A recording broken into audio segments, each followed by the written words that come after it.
Howdy, folks. Thank you guys for hopping in. We're doing another live call with Brisk Commerce today. He should be getting in here. There he is. Bringing Rohan in. Get this show on the road. We got a lot to talk about today. A lot of important information. There he is. Hello, hello. How you doing? Doing all right, man. How are you? Good. Lots happened this week. We got a lot to cover today, brother. Yes, we do. That's an understatement. I'm definitely looking forward to it. Again, guys, we're always going to start this off so you guys, because we have so many new viewers, new followers, we're going to start this off with just a little brief introduction. Keep it brief. Rohan, go ahead if you want to start that for us. Sure, absolutely. My name is Rohan Parikh. I am the founder of Brisk Commerce. What I do is I work at a large institution, JP Morgan, as a analyst. And basically, I come from very low sort of like college experience, had that good old time, and now we're here and research stocks. Hand it over to you, Clayton. I appreciate it very much. It's still a phenomenal background, so that's just my opinion, but I'm biased.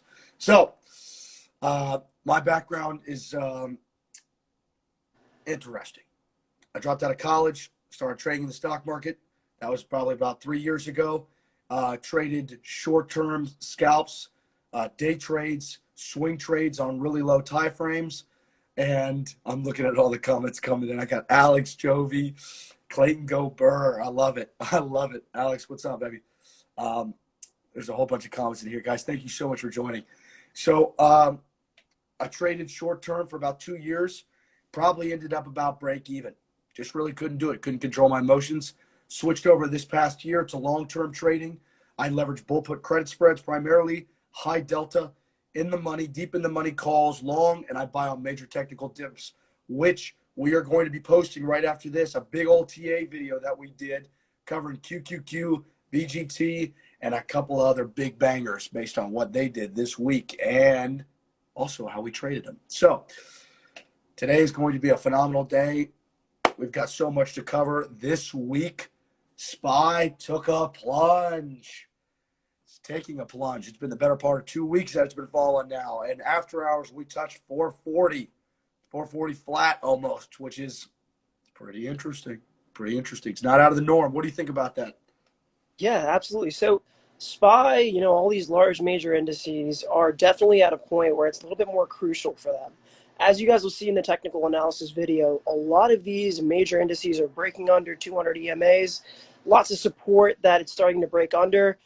By all means, are we so far away from a bear market, but we do see the beginnings of what could be a market-wide correction. That could be a possibility. We could have a 5%er, could even run us a 10%er. I don't know. The market does, though, and the market's going to tell you day by day, minute by minute, if that's what the charts you're watching. So, guys, all we can do is prepare accordingly, right? I'm very much heavy cash myself. I've deployed about a fifth of my available cash within this drop. I usually expect a mid-10s, so about 15 to 16, to about $21 to $22 pullback for SPY as a whole. So I leg in accordingly. And the last pullback we had about a month ago, only $10 a share per drop, and we covered that at length. So I agree with Rohan. We are pushing below that 200 EMA, which is crucial for SPY. However, not the first time, right? Not the first time we've done that. And it's not the first time we've done that without having a 5% or 10% correction and or a huge COVID drop. So I think relatively we're fine. I really do believe we've had a lot of selling this week all over just about everything, right? In particular, the tech stocks, all right? Tech stocks did not go burr this week, all right? Not quite. And we covered QQQ again in our TA video, so you'll get to see a great picture of that and what it is that we are looking at. That also being said, we have been selling off for quite a few days, right? But I believe, this is my opinion, all right? Nobody quote me on it. This is my opinion. We've got the Fed meeting coming up on Wednesday, and that is usually what everybody gets scared about, it starts selling off beforehand. And then we realize we overreacted to what the Fed has to say because the Fed says the same thing pretty much every time. I know I'm not as smart as the Fed in those meetings, but I pretty much hear the same thing every time. So, and that's our market's going to continue to go up, baby. That's what I hear. And then, well, interest rates might be increasing a little bit, but that's okay. You know, you hear a lot of terminology being thrown around in these Fed meetings. Tapering, tapering interest rates, this, that, or the other. Inflation numbers are not as bad as expected. These are going to be all constants. These people know exactly what they're going to say before they go into these meetings, and they know how to ease investor fear, which is great. And it's good because we have a lot of market catalysts driving a lot of these technology stocks. So, without further ado, do you want to get into some news? Okay, please. Whatever you want to start with, let it rip. You want to start with SPY, QQQ? You want to start with something fun like Apple? What are we doing? All right, so we're going to be going over the QQQ and specific news that can drive the market either up or down. It's really up to the individuals. And right now we have 3 major news drops this week from Apple, Microsoft, and Facebook. 3 components of the FANG, right? So as you guys all know, Apple is dropping the iPhone 13. Pre-orders are live. People are starting to book their orders. This is a nice cash cow for Apple. What they do is they send out iPhones year over year, try to make major improvements, some bug fixes here and there. And Apple now has their primary revenue driver of 2021 into 2022. Now, what we also saw from Microsoft is a nice releasing of Microsoft 365. Now, the Word, Excel, PowerPoint is absolutely one of Microsoft's largest products, aside from the Xbox and the PC. They have some nice softwares that go alongside with their PCs. So once they start dropping this, it will be a nice catalyst. Furthermore, I'm not sure if you guys are aware, Facebook and Ray-Ban have partnered together to release smart glasses. Smart glasses are going to be fixated right here, allows individuals to take pictures, videos, capture real-time audio. It's a little something like what Clayton's wearing, right? So, honestly, it's going to be a little bit controversial, don't get me wrong. A lot of people are going to be like, I don't want my data to be collected wherever I go, X, Y, and Z. But there also will be the vast majority of individuals who love it. Well, here's the major news that I have, all right? I get all of my news pretty much from Thinkorswim's news section, TD Ameritrade's news section, all right? Prints my bags, baby. That's what it is. So I love it. I always look through the news there. Every single morning, I'm all over my position news. And one of my largest positions at all times is SPY. So we got some big news here that I love to see. I love to see it. All right. One of the top articles we got for the 17th, which was yesterday, Friday, was that we closed on an imbalance, 6.1 billion to the buy side. That's not good. What do you think that means? What do you think that means? Like, 1%. so I am very much excited. If we're pumping the bags after hours, this could be really good. And that being said, I truly believe, and guys, this is based on everything I'm seeing. I've been in the market every single day this week. I'm in the market every day, period. And what I have seen and what I believe we will see is we will trade lower into the Fed meeting on Wednesday, but we're going to get some chop. All right. That volatility might be good for some of the short-term traders, might provide you some good entries. SPY might hit the mid 430s before Wednesday, before we have a trend reversal, right? Because pretty much every time the Fed speaks, like Rohan said, the Fed is completely programmed. They are talking to the world. Specifically, they're talking to the U.S. of A. That being said, they are doing everything they can to make sure that investors are happy with what they hear, right? Because we got to stimulate the economy somehow, right? We got to stimulate. Guess what? Lots of banks and lots of analysts are not changing their S&P 500s by their targets for end of year.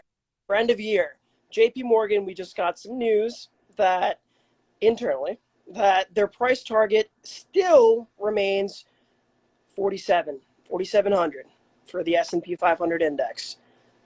End of year. They're not talking end of next week. They're not talking end of this week. They're talking end of year. So through any market-wide correction, pays to hold. Diamond hands, baby. Yeah, here's the best part about that comment, though. Two things. I think 4,700, in my opinion, based on other bank estimates, I think 4,700 might be just a little too conservative for me. And I am very conservative, right? I've seen a couple of different estimates saying that we could see 4,800 by October in a very bull case scenario. The unbelievable. That'd be the trend reversal of a lifetime. That also being said, guys, really, really focus in on, and Rohan, you brought up the greatest point in the world. The banks aren't any less bullish than they were. All the banks are doing is they're playing the opposite side of the trade. They're selling down with the market because we got this Fed meeting coming down and we were already selling off to begin with, right? And then guess what?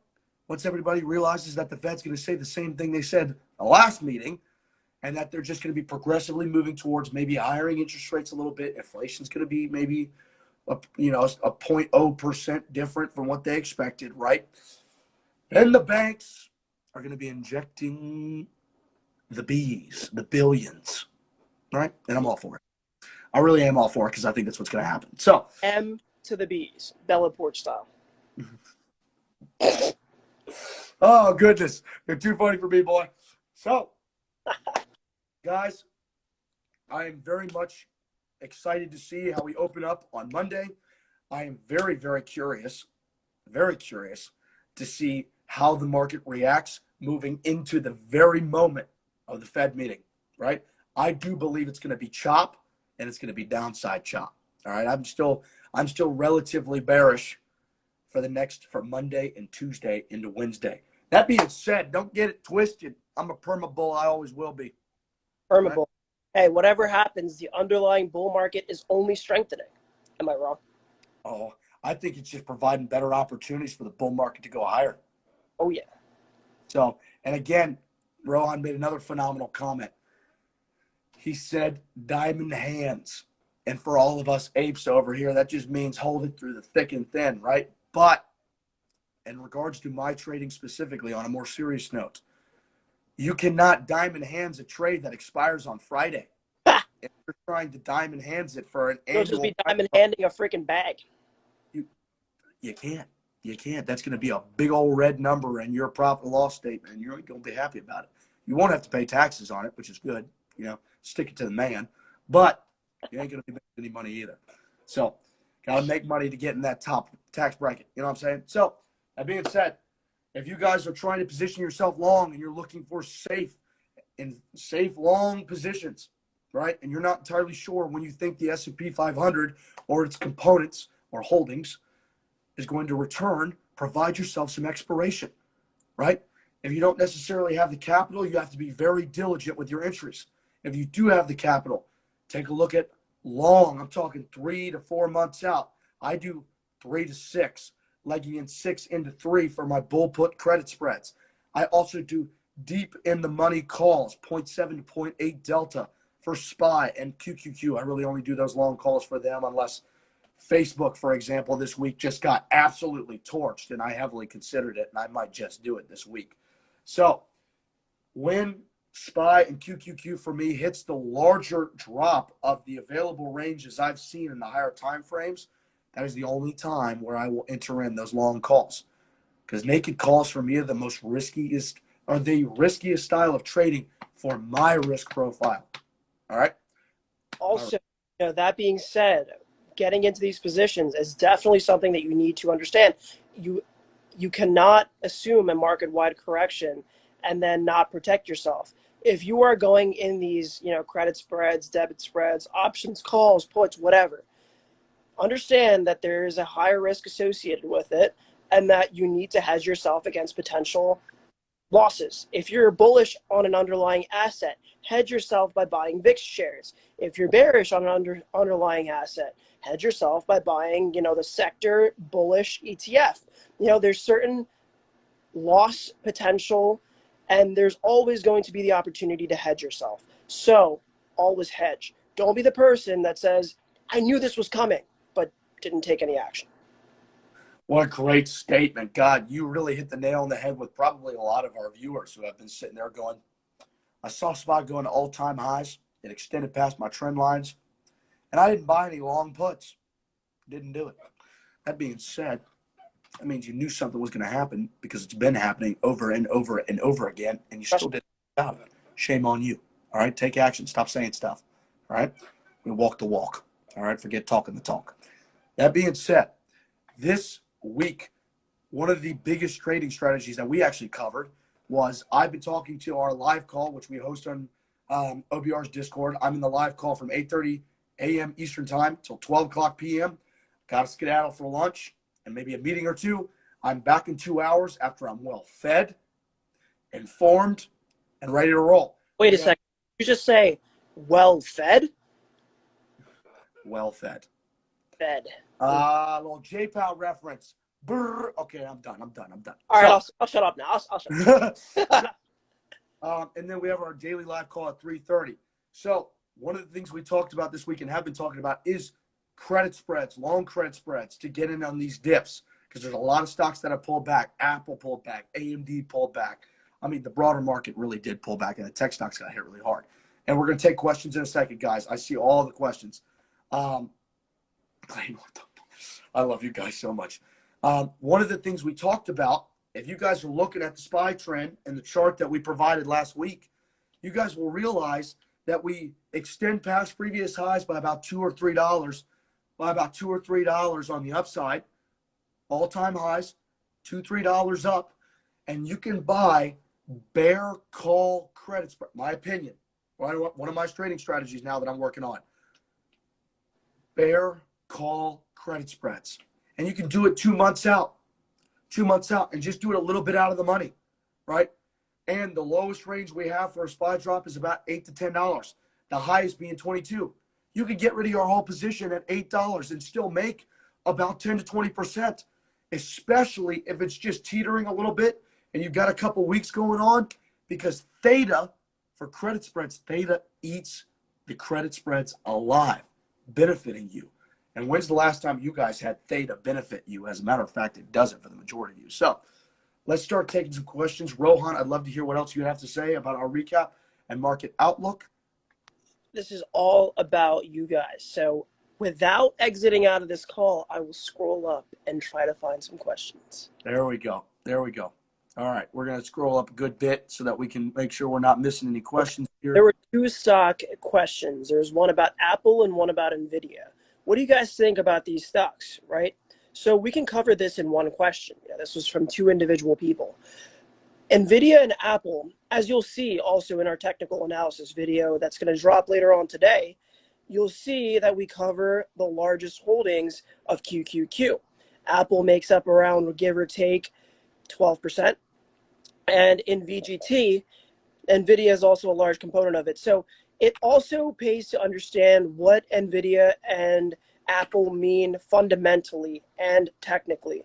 If you are thinking about going long on these positions, whether it be like shares or long calls or something like that, you understand that Nvidia semiconductors will always be used, whether it be for electric vehicle creation, production, and automation, whether it be for computers, whether it be for Bitcoin mining, right? All of these things will use semiconductors. Nvidia is at the forefront of that. Apple, do I even need to, answer this? Like, are you guys looking at your, your phones? I'm sure a lot of you, of the 30, 40 people that are here, I'd say like a good, majority of you have Apple iPhones. So what does that say? Look around you. Right in front of me, I have my Apple MacBook. So invest in what you consume in is what I'll say. So I'm going to keep this plain and simple.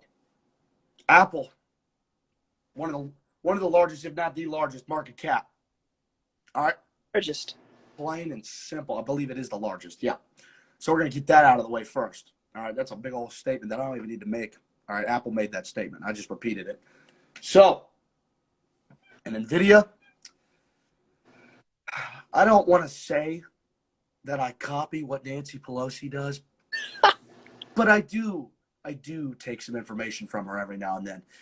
And I was already bullish on Nvidia, right? Nvidia's been printing nonstop, doesn't need an ink refill, all right? Doesn't even need to be plugged in.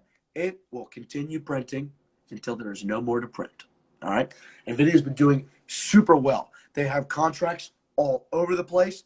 Their graphics cards are in unbelievably high demand. I know all of you who are trying to build PCs, myself included, are dealing with the whole shortage of semiconductors as well as graphics cards, because the majority of you guys went and bought 40 of them and are now mining Ethereum. There's nothing wrong with that. Good for you. But I wanted one, right? That's okay. Nvidia will be printing these things. They will be pumping them out as much as possible. And their earning, I cannot wait to see their earnings. It's just going to be, their last earnings dropped them to $185 a share in after hours, which is where I made the largest share purchase I've ever made of Nvidia. And I was gung-ho. I loved it. And I'm still holding that position. All right. I'm still in some credit spreads along with Nvidia as it retraced back down this past week. Dude, we probably get this question at least once every live. Brisk Commerce, you Indian. Yes. End of story. Continuing. There you go. Question, answer. All right. The ultimate duo. Unbelievable. Thank you guys so much. You guys are awesome.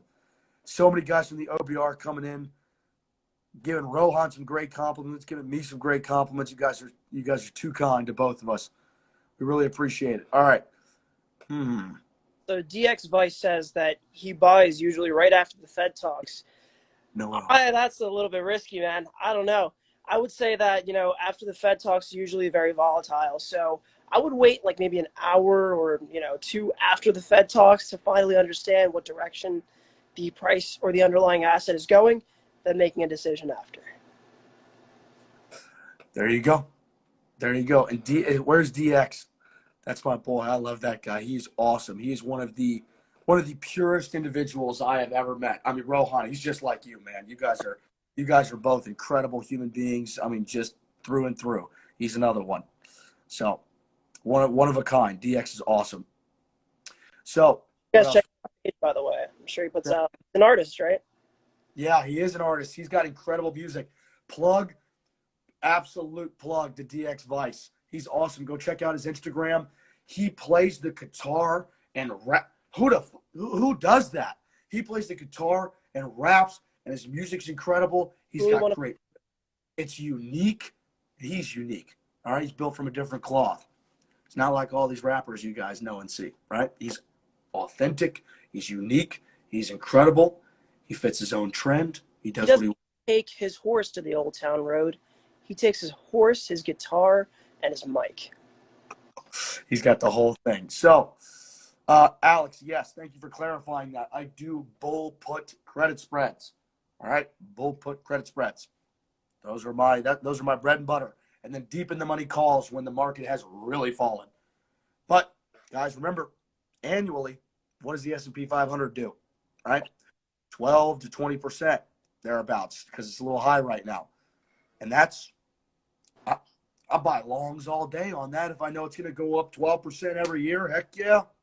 And if I'm buying on major dips, I'm cheating the system.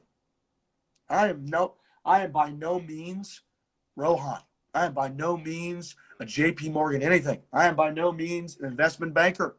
I am by no means a mathematician or an algorithmic trader. But I can tell you right now, if you buy every major dip in the S&P 500, as I do, the rule of thumb, man. It usually BTFD. Let's go. So, see what other questions we got here, and then we're going to cap this off. We've been going for 24 minutes. Want to make sure we are at right about 30. Here we go. Let me see if I can go through. How would you straddle SPY? Oh, I don't even run straddles. I don't run it. So I definitely cannot even answer that question, and I apologize for that. But bull put credit spreads are where I'm at. All right. What do you think about AMC? We get this question every live, and that's okay. That's all right. We're still going to give the same answer. AMC is a relative and is being treated as a relative hedge for the market. A lot of these meme stocks are getting pumped when the market falls, which is both irritating, confusing, and way above my pay grade. So I don't even play with it. I don't touch it. I don't mess with it.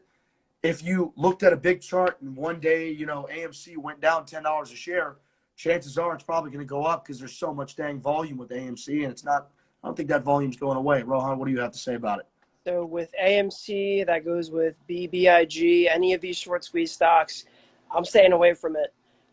There's just too much risk involved. If you wanted to go play these large, meme stocks, GameStop, AMC, you'd be better off going to the casino.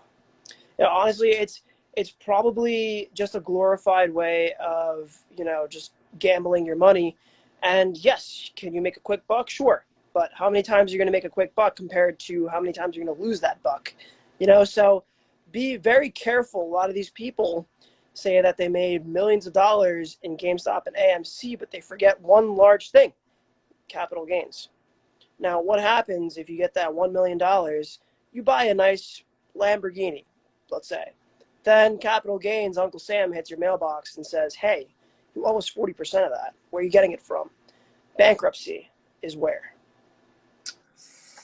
Guys, y'all have to be considerate because the majority of people who are trading AMC and only meme stocks and only getting in the stock market to trade AMC don't know what capital gains is, much less understand how to pay taxes on their new individual account, i.e. the Robinhood account that they just got.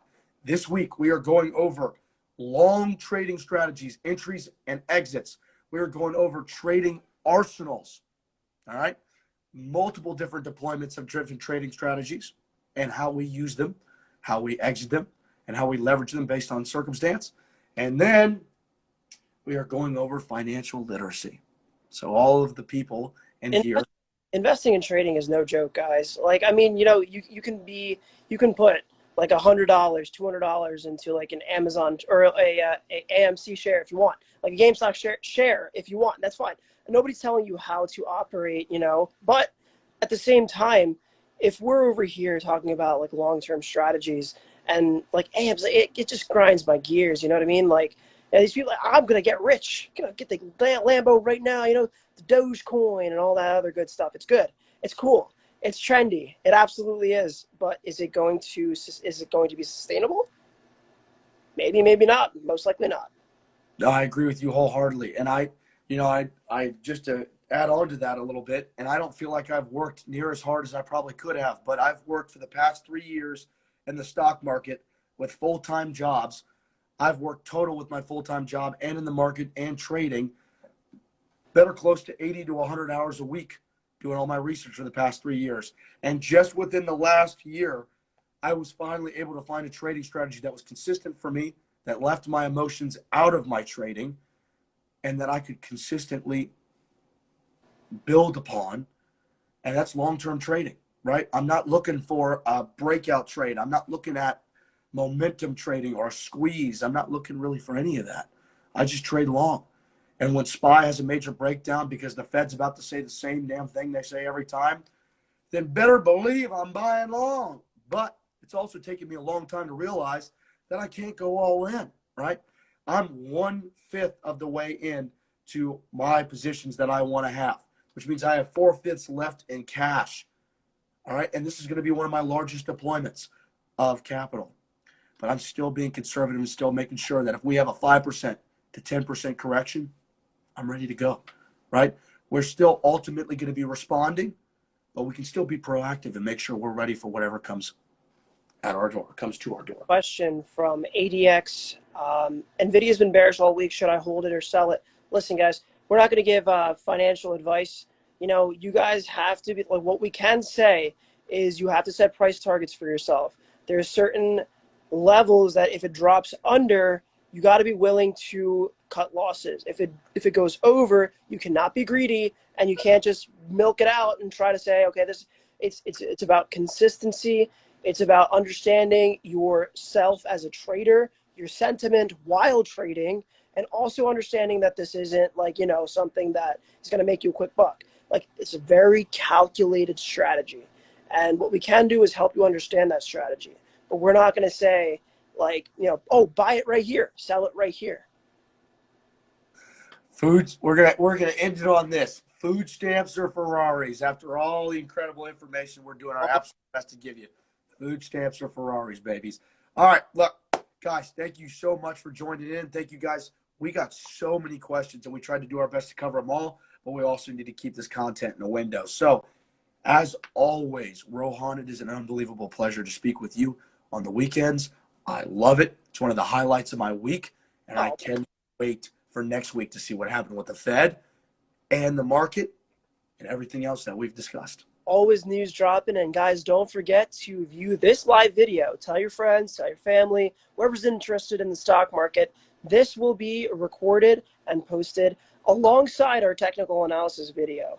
So, missed it, want to go back to a certain part of it, feel free to do so. I appreciate you again. Everybody in here, Rohan, you've been getting some incredible comments. We got Kobayashi in here, Nick Rogers. What is up, you beast? Cam, my boy. The legends. Oh, we got all the legends in here. Alex, we don't like Visa. We don't.